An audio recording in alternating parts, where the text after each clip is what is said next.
Okay, so we are continuing here in Yevamos Beis and Beis. We are starting the Gemara. So this is a classic first piece of Gemara in a Masechta where we discuss the grammar and technical points and organization that the Tana decided to use. So says the Gemara, Michdi, let's see, Kulum mi'achos ish yalfinin. All 15 or all 14 other Arayos are all learned from the 15 from Achos Isha, from one's wife's sister. Meaning the source of this whole idea of exemption from Yibum and exempting all the co-wives is all learned from the Erev of Achos Isha, as we'll see later on Gimel and Beis. We're not going to discuss right now what that is. So listen to Achos Isha Bereisha. If that's the source for all the different Arayos, then we should organize it in that way. Put Achos Isha first. And then after Achos Isha, we'll have the rest of the 14. Maybe you'll say, Tana Chumri Chumri Naka. The way the Tana wanted to organize it is as far as which one is more Chamer. So we're going to discuss the ones which have the more Chamer, the more stringent punishment. And Rabbi Shimon, and it's following the opinion of Rabbi Shimon, the Amar Sreifa Chaburah, who says that between Skila and Sreifa is more Chamer. And the first 9 of the Mishnah, which are the daughters, granddaughters, and wives, daughters and granddaughters, as well as in-laws and grand-in-laws, are all Sreifa. And Kaloso is Skila. So all the Sreifas are going to go first. Those are the first 9. If that's the case, listening Kaloso, I'm sorry, I skipped. Ihachi listening Chamosa Bereisha. So still, you should put, out of those 9, you should put the mother-in-law first. The Ikar Sreifa B'Chamosa Ksiva. Because if you look at the sources for Sreifa, as we'll see soon, actually, the source of Sreifa by these 9 begins with Chamosa, the pasuk by the mother-in-law. So put that one first. But instead, we start with daughters first. V'od basar Chamosa listening Kaloso. On top of that, we have another question that even if you would get out of the first question, after mother-in-law, you should, after the first 9, which is the mother-in-laws and the grandmothers-in-laws, you should then have listed the daughter-in-law, which appears last in the list of the 15. Why would you put daughter-in-law next? To Basar Sreifa, Skila Chamura. Because after discussing the Sreifa, everyone agrees, right, what's going to be next? Skila, because, as Rashi says, everything after that point is all just kares. So you should have Sreifa, then Skila, and then do the rest. But instead, Kalosa appears at the end of the list. Ella. So what do we have to say? We have to come out with a new way to explain the organization of the Tana. Bitoi. The reason why we put the daughter first, Kevan da Asya Midrosha Chavivile. Since the daughter, the whole source of the erva of a daughter, that one's daughter is forbidden to him, is learned out of a drasha. It's not beferish, it's not clearly in the Torah, as we'll see soon. And we're discussing a daughter which is from an onis. It's not from a daughter who is from a marriage, meaning his wife. A daughter that comes from his wife through marriage is beferish in the Torah. That's asur to him. But a daughter that comes from a relationship outside a marriage, that one is not beferish in the Torah. And since it is a drasha, chavivali, it's more dear to the Tana, so he wants to put it first. Samar says, what do you mean? Also, all of the Arayos in the Mishnah, when we're discussing the issue of becoming potter from Yibum and making all their co-wives exempt also, they're also learned from Joshua, as we'll see later on the Beis.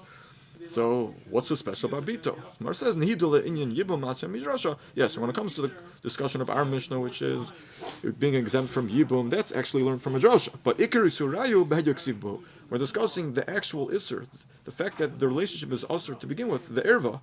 That one, all the other ones are beferish in the Torah, as opposed to Bitoy, one's daughter, who comes again from a relationship outside a marriage, through Ones, Ikar Isura Midrasha. The Ikar Isser, the whole Isser of one's daughter to himself, in that case, is learned out of Vidrasha.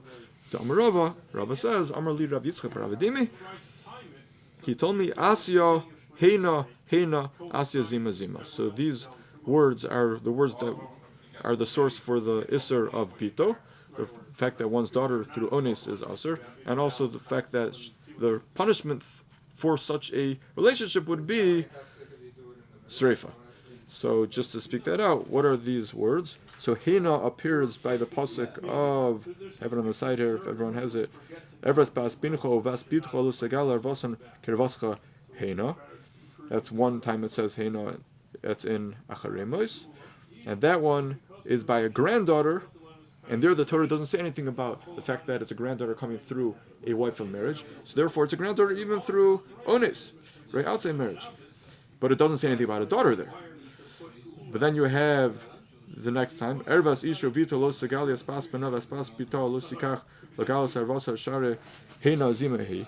So here you have a pasuk that talks about a daughter and a granddaughter, but through a wife, through marriage. Isha Vita, right? He's getting married to her. Espas Pita Lo Sikach She'er Heina Zimehi. So it's through She'er. So there it's actual wife, and it says Heina also. So we learn from there. Look, it says Heina over there by a daughter and a granddaughter of a married wife. So also in the first Heina, we understand, even though it only says granddaughters, but it also would come to forbid the actual daughter itself, even though it's outside of marriage. And then you have the Zima Zima, and the second pasuk says Zima, and then if you look at the next pasuk, quoted here on the side, it says Zima by the in-laws, where it says Sreifa.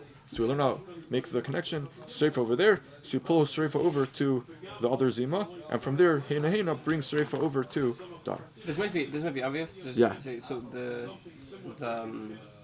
derashah we're making here is not, it's the isser, not to the relationship. The Heina is saying the same way that a boss from a married relationship is usher, so to a boss when it's not in a married relationship, because the pasuk never said about a married relationship, is also usher. So it's the isser that's bringing. I mean, I know the Gemara literally says that. Yeah. Isser midrash. Okay. Yes, and then the Zima Zima is the punishment. Is the isser. Okay. Is the ownership. Says the Gemara, now you're telling me that anything which comes out of a drasha is not explicit in the pasuk is more dear to the Tana, so he puts it first. So now let's ask from the opposite perspective. Achos Isha, which we said is going to be the source for the whole din of the Mishnah, as we'll see later, that women who are Arayos are not going to be chayiv in yibum, as well as they will make all co-wives exempt, is learned from Achos Isha. So she's the one that's beferish. So put her last in the list. Answers the Gemara,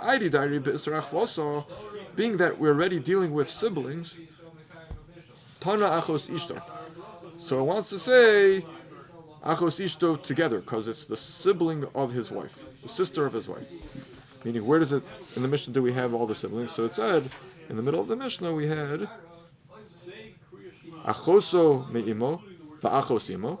So those are the two which are sisters, sister of his mother, sister from his mother, and then Achos Ishto, we want to put his sister of his wife together with that list. Good?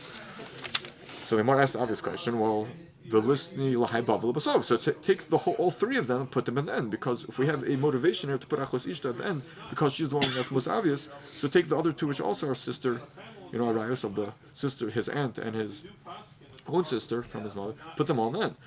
Gemara says Ella. Rather, we have to revisit the whole question and say that a new answer altogether. Tana Korvi Naka. A new idea. What the organization here is. The Tana decided to organize the 15 based on closest relationship. How's that? Tana Bitoi. So you start off with his daughter, Bas Bito, Bas Beno, his granddaughters, the Kroviatzma. Those are relatives. So we're throwing out Midrash Chavivola? Yeah. Completely out. Now we're just on how strong the relationship is. We'll start with the closest and move out to the furthest relationship. Tana Bita Bas Bito Bas Beno. His daughter, granddaughters, the Kroviatzma. Those are direct relatives to him. His own daughter, his own granddaughters. Once we have the three which are right below him, we continue with the three which are directly below her, meaning his wife's daughter, his wife's granddaughters. They're parallel. Now another parallel, three below her, her daughter and granddaughters, three above her, her mother, meaning his mother-in-law, or her grandmothers, his grandmother-in-laws. Fine, so those are the first 9. Now we got the answer why we want to put his sister and his mother's sister, because now we're going to continue with, back to Kroviatzma, his own relatives. Close relationship to him. So like we said before, we're discussing sisters, siblings, so we're going to put his wife's sister. Okay, so far so good. Now we have a few more to work out. Really, the next in the list should be his daughter-in-law. even before his Eishes Achiv, his brother's wife, the brother who was not living in the world with him, Delo Mishum Korvhu Dasira, because the Isser for Eishes Achiv, why is Eishes Achiv Shalo Hayibalamo forbidden in the Mishnah? It's not because relative. Adarabba. Eishes Achiv is exactly where Yibum applies, right? One's brother's wife. That's where Yibum is. What's the reason why over here we're saying it doesn't work? For a different reason, because there's this drasha that if they weren't living at the same time, right, they have to live in the same time. But if they're not living at the same time, so then we said that... Are we ready at 13? We are right now 9, 10, 11, 12. We're up to 13, yeah. Okay, so 13, 14, 15. This is the last two. The last... Eishes Achiv Shelo Hayibalamo v'Kolosar, the last two. You're right. Hold on. Chosam imo, achos imo, achos ishto, veishes achim imo. We also have to work on that one.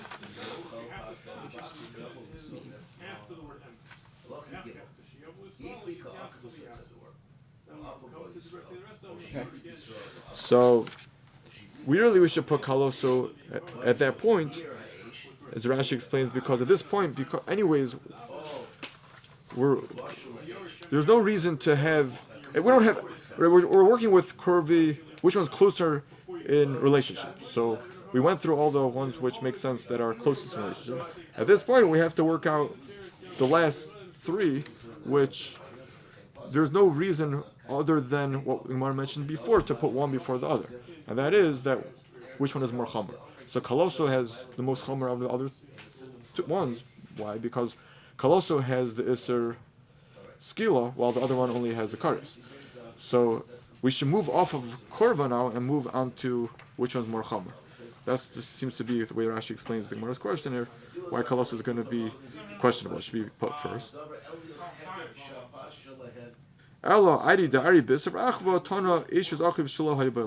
Anyways, we're discussing siblings, so we put the sibling, the isser of the sibling's wife.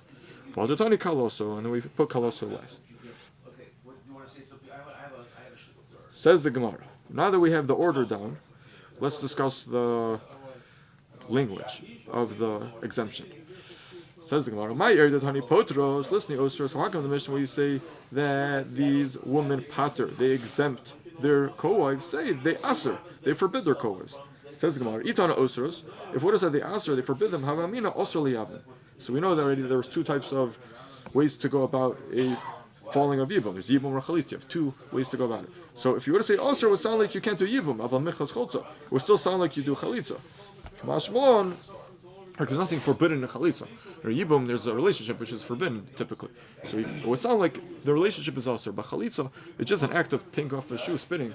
There's nothing wrong with that. So you wouldn't have realized that was included in what's not necessary. You would think it's still necessary. Kamash malan paturos. There's a complete exemption. There's no yibum at all. There's no chalitza. Velisnei asura lachalitz. Okay, so speak that out. Say it's forbidden to. Instead of saying potter, say the typical lashon also, and say also to do chalitza. Gemara says no. My kovet. What would be the problem with doing chalitza? There's nothing wrong with that. Gemara says no. Maybe not. Alam alo. Why can't I tell you that it is also to do chalitza, to take off the shoe and spit? Imata omer chalitza b'nei Yevamos. What would be the problem? It would be a derabbanan. Be derabbanan. Derabbanan would say, don't do chalitza, because if you come to allow someone to do chalitza, he might end up coming to yibum because people group the two together. Why is there chalitza? There must be an obligation to do yibum. Can you break that down? I'm sorry, the sentence. The listening is lachalitz, Mike of it, almalo. It sounds like there was like three different. First, the Gemara asks, listening asira lachalitz. You should teach in the Mishnah. It should be also to do the chalitza. To which the Gemara responds, that's not a good. The reason why the Mishnah didn't want to say that is Mike of it. What's the problem with doing chalitza? There's nothing also about chalitza, taking off a shoe. Fine, so that's the answer. Gemara then responds, no. We still have a question. Alam alo. Why is that true that you're saying there's nothing wrong with doing chalitza? Imata omar chalatzis mis Yevamos.